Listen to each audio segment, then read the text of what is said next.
رزق میں برکت کا ایک بہت بڑا ذریعہ شکر ہے۔ ارشاد فرمایا لَإِن شَكَرْتُمْ لَأَزِيدَنَّكُمْ، اگر تم شکر کرو گے وہ تمہیں اور زیادہ عطا کرے گا، اور اگر تم شکر نہیں کرو گے وَلَئِن كَفَرْتُمْ، کفران نعمت کرو گے إِنَّ عَذَابِي لَشَدِيدٌ، تو پھر میرا عذاب بڑا سخت ہے۔ رزق کے اضافے کا ایک اور بہت بڑا سبب انفاق فی سبیل اللہ ہے۔ اللہ فرماتا ہے جو تم خرچ کرتے ہو تو جو چیز تم نے نکال دی اس کی جگہ اللہ تمہیں اور عطا کر دیتا ہے۔ بعض اوقات ہمارا یہ ہوتا ہے کہ کوئی آدمی مالی بحران میں آ گیا تو وہ کرتا کیا ہے کہ جو راہ خدا میں دینے کا کھاتا تھا پہلے اسے کلوز کرتا ہے۔ یہ فلاں مدرسے کو دیتے ہو یہ بھی بند کر دو، یہ مسجد کو دیتے ہو یہ بھی بند کر دو، یہ فلاں غریب کو دیتے ہو یہ بھی بند کرو، حالات ٹائٹ ہو گئے ہیں۔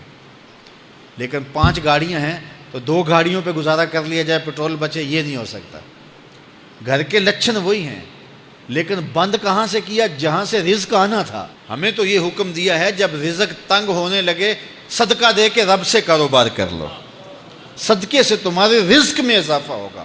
یہ رب کا وعدہ ہے اور اللہ کے وعدے جھوٹے نہیں ہو سکتے۔ رزق کی برکت کا ایک اور بہت بڑا ذریعہ النکاح ہے۔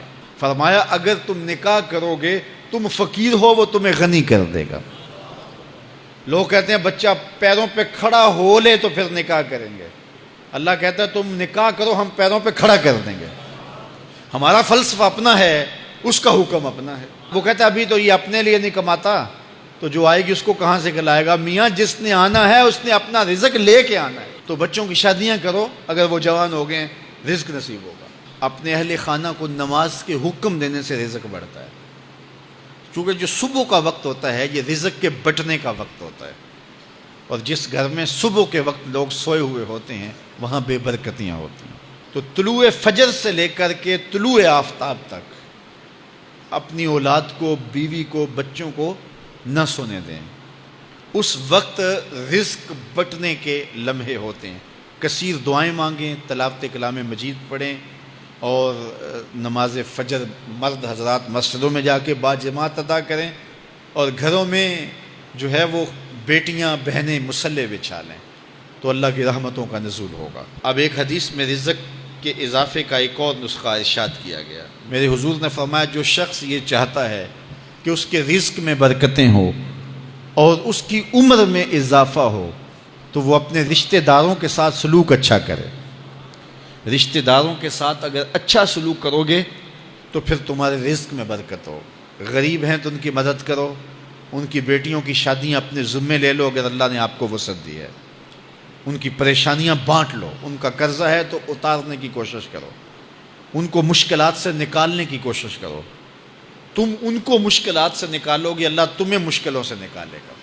تمہارے رزق میں بھی برکتیں ہوگی اور تمہارے مال میں بھی برکتیں ہوں گی۔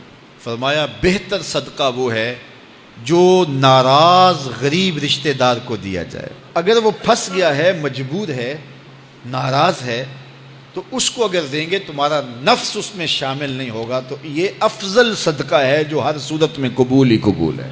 رزق کے اضافے کا ایک اور سبب الاحسان الی الضعفاء، جو کمزور لوگ ہیں ان کے ساتھ اس نے سلوک کرنا۔ الانفاق علی طلبۃ العلم، طالب علموں پہ خرچ کرنا، یہ بھی رزق میں اضافے کا سبب اور ذریعہ ہے۔ وہ حضرت بابا فرید نے کہا نا چھٹا رکن دین کا روٹی ہے۔ گھر میں کچھ نہ ہو تو پھر نہ نماز اور نہ ہی دیگر امور کی لذت آتی ہے، تو یہ رزق فراواں اور وسیع اور مبارک نصیب کر دے اللہ۔ تو اس کے لیے ایک اور وظیفہ میں دیتا ہوں، اور وہ یہ کہ مغرب کے بعد 21 مرتبہ سورۃ الکوثر پڑھ لیں، کثرت ہو جائے گی انشاءاللہ۔ اول خدوشی پڑھ لیں، 5-7 منٹ لگتے ہوں گے، تو سورہ کوثر 21 مرتبہ روزانہ مغرب کی نماز کے بعد پڑھیں، اور اگر بہت زیادہ مسائل ہیں تو ہر نماز کے بعد پڑھ لیں، تو انشاءاللہ آپ دیکھیں گے کہ گھر میں برکتیں اترتی محسوس ہوں گی، انوار کا نزول ہوتے محسوس کریں گے۔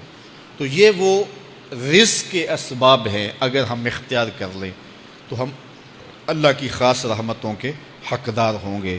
اللہ ہم سب کو رزق حلال، رزق وسیع، رزق سہل، رزق مبارک، رزق فراواں نصیب فرمائے۔